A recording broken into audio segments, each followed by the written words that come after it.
todos os participantes do curso, aos interessados na temática, aos membros da Secretaria de Educação. Dou as boas-vindas a todos que vão iniciar esse processo de investigação numa área que há tão pouco tempo se tornou preocupação da educação brasileira, que diz respeito aos alunos que têm uma capacidade superior, aqueles alunos que têm altas habilidades de superdotação. Há algum tempo, depois de formada, a gente via que a demanda ainda era muito pequena, e não por falta de demanda, mas por falta de informação, falta de capacitação dos professores, que muitas vezes, diante de uma situação inesperada, não sabiam como reconhecer e como estimular alunos com altas habilidades de superdotação. Tive o prazer de participar durante alguns anos de projetos com alunos com altas habilidades, de 6 anos a 16 anos. E no passado eu tive o prazer de trabalhar com adultos com altas habilidades de superdotação. Pode passar, por favor? E essa é a minha primeira fala. São trechos da fala deles quando se referiam às altas habilidades de superdotação e a reconhecimento das características de aprendizagem. O Dimitri, que é como é o apelido,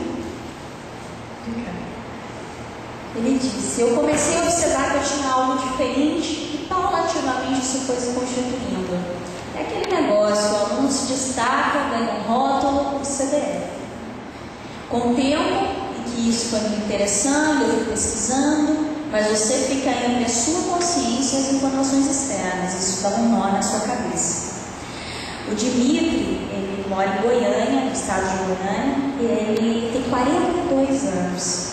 Ele foi identificado quando ele tinha 15 anos, mas nunca recebeu uma provisão específica devido às necessidades de aprendizagem que ele apresentava.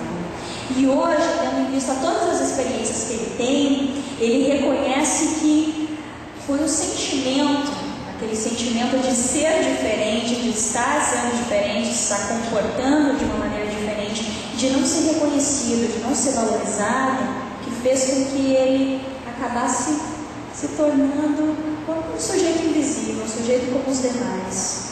Então, ganhar o rótulo para ele, assim como nós vamos estudamos até agora, não é o foco da educação especial. O processo de identificação é levado ao longo do tempo. É através de estímulo, é através de desenvolvimento, é através de provisões que nós, educadores, vamos iniciar. E aqui tem outro sujeito, 35 anos, morador de Porto Alegre. Ele disse assim: o conceito de superdotados que nos passam é bastante exagerado e distorcido.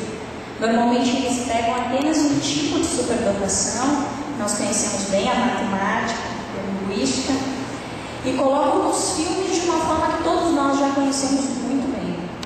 Não se encaixar em uma tribo é ruim para qualquer pessoa, mas nós não podemos esquecer que não somos um conceito, e tampouco um ponto de vista. Cada um de nós é muitas coisas ao mesmo tempo, e ir atrás de cada uma delas faz parte do nosso auto-reconhecimento, é a busca básica do ser humano.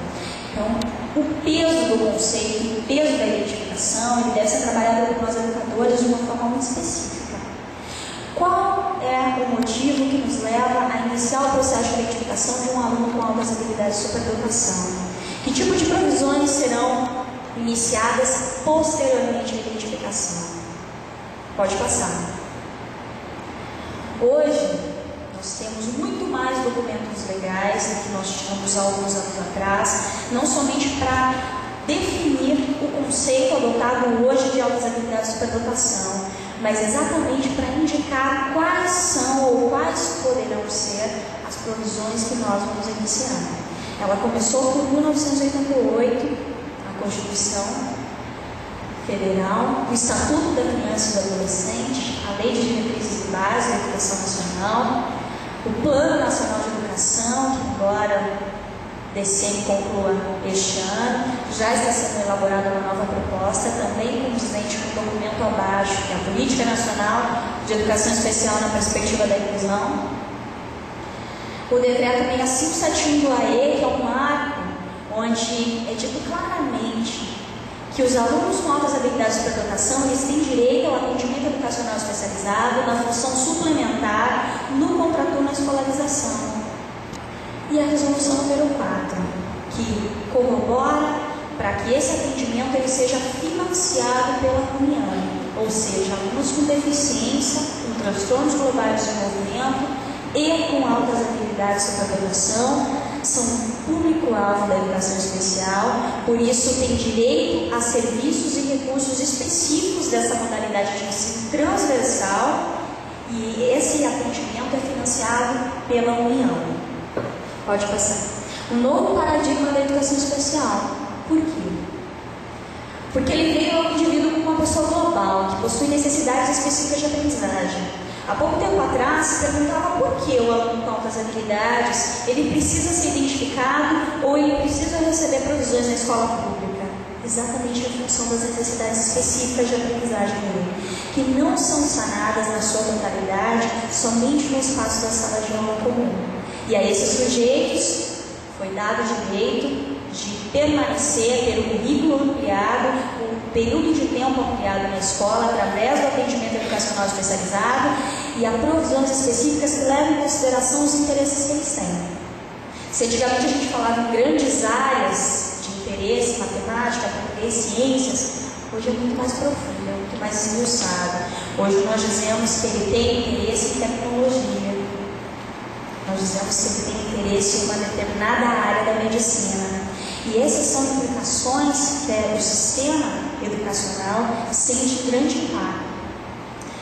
O El Gabriel, que é aquele de Porto Alegre, eu não havia citado o nome, quando ele diz: eu não gostaria de ser reconhecido somente como um sujeito com altas habilidades. Eu quero ser um sujeito e ponto.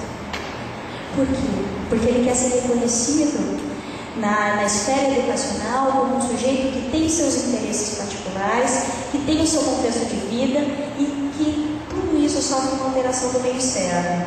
E a esse sujeito global é que essas provisões são iniciadas. Nós avaliamos as necessidades dos indivíduos usando abordagens que consideram o contexto. Será que a mesma atividade que serve para um aluno que tem interesse na matemática, ele é benéfico para o mesmo aluno que também tem interesse na matemática mais da zona rural? Será que essas mesmas atividades e esses mesmos programas de incentivo, eles têm o mesmo impacto em alunos que têm deficiência e também apresentam características de altas habilidades de superdotação? E é essas especificidades que devem ser consideradas. Ela utiliza materiais e estratégias considerando a aprendizagem de todas as crianças. Considera, propõe e executa uma avaliação democrática. Nós falamos muito em avaliação democrática, mas como ela é realizada com altas habilidades? A avaliação ela inicia não pelo processo somente de rendimento ou desempenho do aluno com altas habilidades, mas no contexto e do usufruto que ele tem dos materiais e recursos naquele contexto e também da avaliação da estratégia pedagógica adotada pelo docente. E estabelece modelos colaborativos, ou seja, o modelo ele pode iniciar com uma provisão a nível individual, mas ele deve sim se unir a modelos colaborativos no sentido de instituições, parceiros com interesses similares e outras especificidades que variam em cada sujeito. Pode passar, por favor. Essa é uma pergunta bastante frequente aqui no Ministério da Educação. Acredito que vocês que iniciam um curso também já se fizeram essa pergunta e ainda vão ter que responder muito também.